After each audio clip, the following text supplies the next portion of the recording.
Indeed, Kenyans are now giving their views on that verdict by the Supreme Court judges.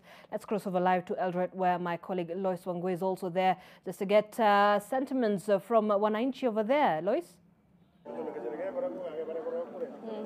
Indeed, it has been a busy morning and I would say afternoon to the residents of Eldoret and entirely the North Rift region following through the proceedings of the Supreme Court until that judgment where the Supreme Court has declared BBI unconstitutional. We are in the streets of Eldoret. We want to speak to Wananchi and gather the observations, questions on the same. Tutaanza na wewe bwana, tuambia majina yako, halafu utatuambia mchango wako kuhusiana na uamuzi wa mahakama ya Supreme Court kuhusiana na mambo ya BBI kusema ni unconstitutional.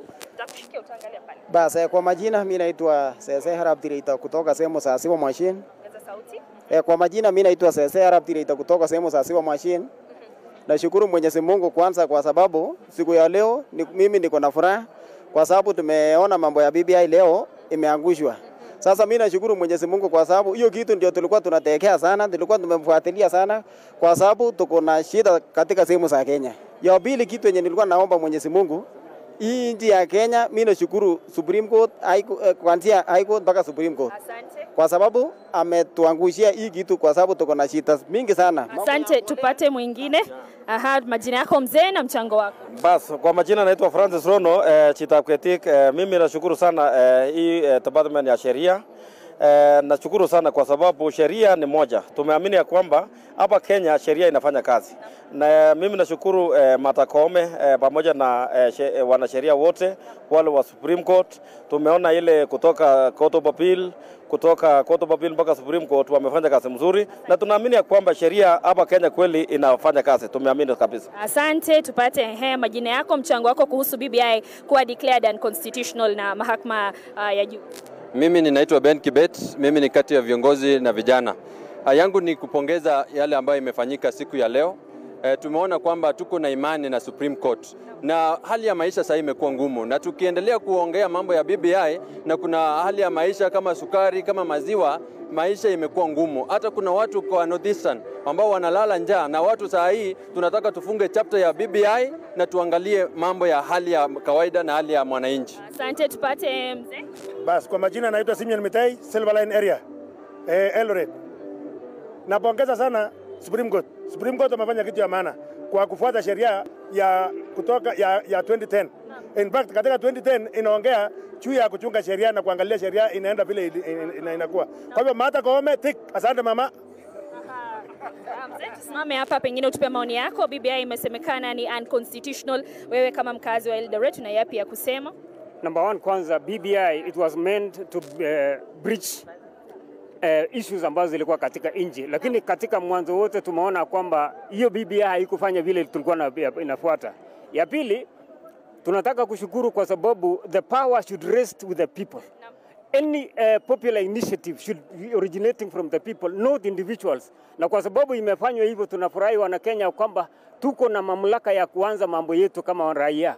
Na ya pili, nataka tuache mama atufungie.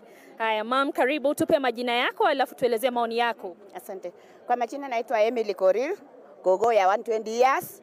Nashukuru watu wa Supreme Court kwa sababu ya kuangusha BBI. Hiyo kitu ingetuumiza sana kwa sababu ingeleta mambo mengi. Asante sana. Asante mam. Rembo, tukimalizia. Okay, kwa majina naitwa Gladys. Nimefurahi sana kwamba BBI imeanguka. It's been a long journey, but finally there is a God in heaven. Ametuangushia. Those are a section of residents from here in Eldoret town in the larger Uasin Gishu County, speaking or airing their contributions towards the judgment by the Supreme Court to term the BBI unconstitutional. So from here in the North Rift, we head to South Rift, and my colleague Bridget Ngana is standing by. Ngana, what are the observations from your county in Nakuru? So thank you very much, Lois Wangoi. And from the South Rift, we are still analyzing the decision, the judgment rather, of the BBI by the Supreme Court of Kenya that has declared the Building Bridges Initiative unconstitutional. And what better way to synthesize what the judges have spoken about the entire morning than speaking with a constitutional lawyer based here in Nakuru, Kipkoech Ngetich, and he's just going to tell us what this means now going forward for the government. And this is also an indictment on the executive arm of the government, since the judiciary had decided what has been decided upon by the lower courts still holds even at the highest court of the land. Welcome on NTV. Now, is this a precedent that is being set by this Supreme Court? Thank you very much. I must say at the very outset that what the Supreme Court has said today is very good. It's very sound in law. They've come out as a very sober court. They've come out as a very analytical court and a very considerate court.